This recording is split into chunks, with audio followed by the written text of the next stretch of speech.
Right, you're welcome along to the kickback. Keith Treacy, Aston Villa 0, Manchester United 0. This might be a short show. Yeah, not an awful lot of talking points. I thought both teams in the final third were didn't really turn up. I thought Marcus Rashford, from a United point of view, was really poor. Garnacho poor. Fernandes hit the post with a free kick, but generally really poor. Xerxes, when he came on, was poor. Højlund was game, physically tried to put himself about, but in terms of getting a hold of the ball, bringing people into play, quite poor. And look, you could throw it at all the Aston Villa strikers as well. They were really poor. I thought Ollie Watkins wasn't his usual self. Rodgers was off the pace. Leon Bailey not quite as good.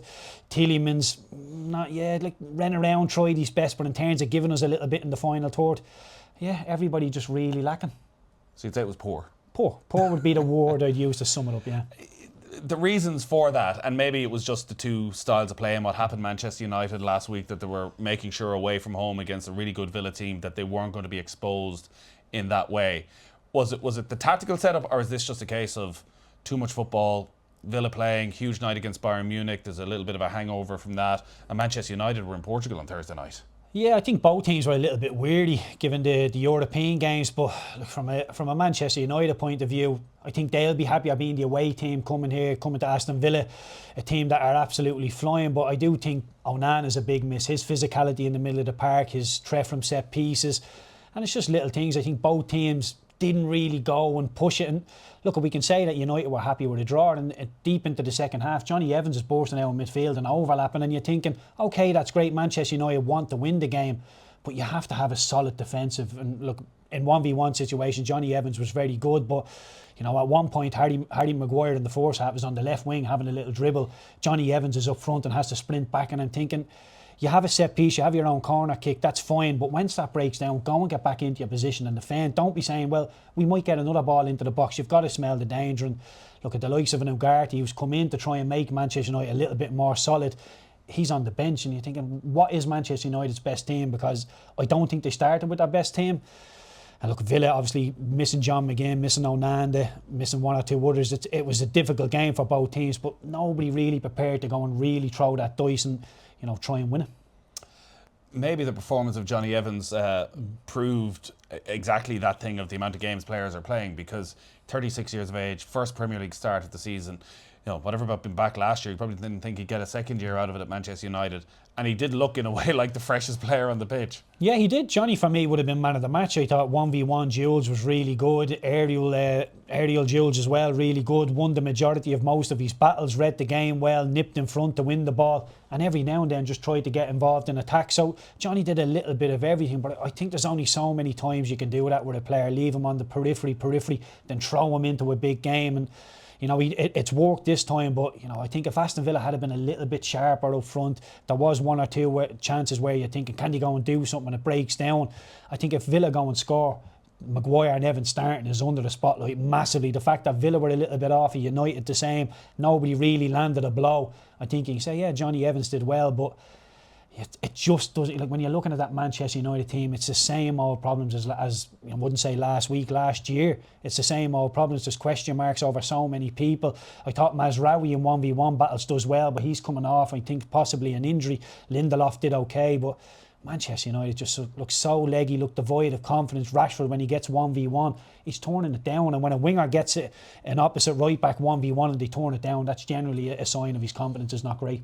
What about up top then for Manchester United? So Rasmus Højlund back, fit, getting a start for the first time in the Premier League this season. They get 70 minutes out of him. They couldn't really create any opportunity for him at any stage. And then Joshua Zirkzee comes in and maybe, again, epitomises the problem at Manchester United, in that he's only here a wet week and he already looks shot in terms of confidence. Yeah, Zirkzee looks absolutely lost up front. You know, the service into him isn't great. The wingers, I think, you know, the fundamental thing for me, Højlund for me is somebody who wants to go and attack the ball with his head. He's good when he gets into his feet, he can bring people into play, but generally he wants to be attacking balls coming into the box. When you play Garnacho on the left, he wants to come in on his right foot, he wants to play nice little 1-2s, generally not too interested in going down the line and delivering the ball. Anthony the same, Rashford the same. So when you've got Xerxes standing in the box, Xerxes doesn't want to come to the ball, get it and make things happen playing on the half turn. He wants to be in the box, he wants to be a focal point. Højlund the same. So when the wingers are coming in, you're not really giving Højlund's attributes the chance to go and shine. Physically he will go and get involved, build the play is fine, but he needs more service into the box. And Rashford is not one. Garnacho, Anthony, any wingers you want to mention, Diallo, they all want to come inside and play nice little 1-2s. They need to get down the line and cross the ball. That will bring the best out of Hoyland, but the wingers shy away from that at United. They want to come inside. So, yeah, I don't know how Xerxes starts to shine at the team. He looks very, very isolated. He looks low on confidence. When he gets the ball up there, he just gets swamped by opposition centre-halves. He doesn't look physically strong enough to deal with that. So, look, I don't know whether you go and put Hoyland and Xerxes on together and give each other a hand, because every now and then it would be Fernandes will go and be the two up front. But, yeah, just the devoid of any real attacking threat. But I think Ten Hag would say, defend properly, go from there, keep a clean sheet, and then the attacking talent will come. But yeah, defensively better, attacking non-existent.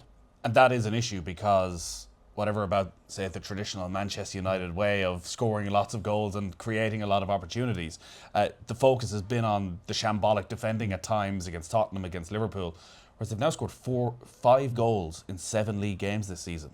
Yeah, so there's the... And today their best chance was a free kick. Yeah, the problem in a nutshell, they concede way too many goals for a Manchester United team. It's way too easy to get at the heart of them. There was even once or twice in this game where Villa got 1 or 2 little passes in, break that line, and all of a sudden they're running at the back forward. And I know the last little bit wasn't quite there, but there's little bits of, you'd be looking at the clips and that thinking, you can get at Manchester United, you will be able to hurt them if your quality is right. The recovery runs from Mainu, Casemiro, Eriksen at times as well. Once you get the opposite side of them, they cannot recover, and that's a real worrying thing for me, the recovery speed of Manchester United's midfield. And look, they did enough, they earned the draw, but... Is it a bit of a catch-22 then? Look, it's fairly basic stuff, but obviously Erik ten Hag looked today away from home.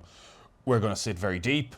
We're going to slow the game down as much as possible. We're going to have the defenders getting a lot of the ball and a lot of slow playing it around at the back. But the obvious sacrifice to that then is that you're not getting your creative players on the ball at all. Like Bruno Fernandes, albeit had that chance at a brilliant free kick off the crossbar, that they couldn't get him into the game at all.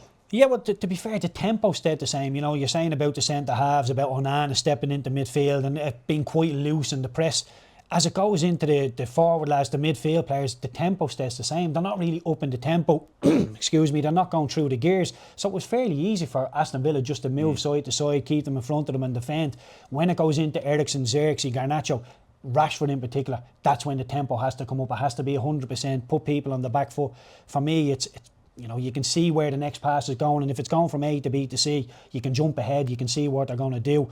Sometimes on the periphery, Rashford looked dangerous, Garnacho looked dangerous, but again, 1v1 situations just didn't turn up. And yeah, I'm not sure where Manchester United go from here, and I do think Erik ten Hag will be okay considering they've got a draw today. So compared to a week ago when we sat here after the Tottenham game, you do now think he'll be here after the international break? Yeah, and look, I don't think it's because of any great Manchester United turnaround. I think when you look, I know Thomas Tuchel's name's been thrown around. I do think the top end managers, I don't think there's an awful lot of them out there. I don't think there's a name out there where you're thinking, get him in, he will change Manchester United. So for me, it's a little bit of there's nobody really out there for the job, and Manchester United thinking, let's just stick with what we have for the time being. What about Villa then? An incredible week in so many ways with that victory over Bayern Munich. Those attacking players, like Ollie Watkins was on the periphery for most of the game. John Duran never got a sniff when he came on, and everyone's expecting the big moment. Morgan Rogers in particular, who people have been raving about all season, particularly in that second half, had a bit of a nightmare. Yeah, well, to be fair, say Rogers didn't do well. Watkins didn't do well either. I thought Bailey was fairly poor as well. All the attacking players, even when Barkley stepped in out of the defensive line and went in, he wasn't quite good enough. Tielemans the same. Philogene, it's hard to be too critical of this lad. Played in the Champions League for the first time, coming back in, starting against Manchester United. Done okay, but in terms of actually going and affecting the game, it wasn't really there, and he had that big chance towards the end where it wiggles across the 6-yard box. Onana's going from one side of the goal to the other. He's got to send it back where it comes from. He closes his foot on the last second. Dalot does well to get in the way, but Philogene would be thinking, I should have scored there. And there are little moments in the game where you're thinking, had Aston Villa scored there, Manchester United couldn't be sitting here thinking we should have drew, we were a better team. It was nip and tuck. Either team could have lost, it could have won it. So in terms of saying, Villa were brilliant, weren't great, it was a so-so performance after a big night midweek. And this is the challenge they're going to have all season now, an expanded Champions League 8 games in the group stage, and as brilliant as they've been and put themselves already in a position to qualify for the knockout stages, it's then having to turn up again 4 days later. Yeah, well, I think the great thing about the Champions League, the new format, is I think all the big boys, and I include Aston Villa in that, I think with the 8 games, they'll go and try and get points on the board early doors, and then you can take your foot off the gas, ensuring you're into the knockout round. So look, yeah, Villa 6 points from 2 games in the Champions League, beat young boys, went and beat Bayern Munich convincingly as well in the end, competed really well. So look, Aston Villa are a club going in the right direction. I'm not so sure I could say the same about Manchester United. Yeah, I'm not so sure there's much more we can say about that game today. It was a fairly flat affair, to put it mildly, at Villa Park. Aston Villa 0, Manchester United 0.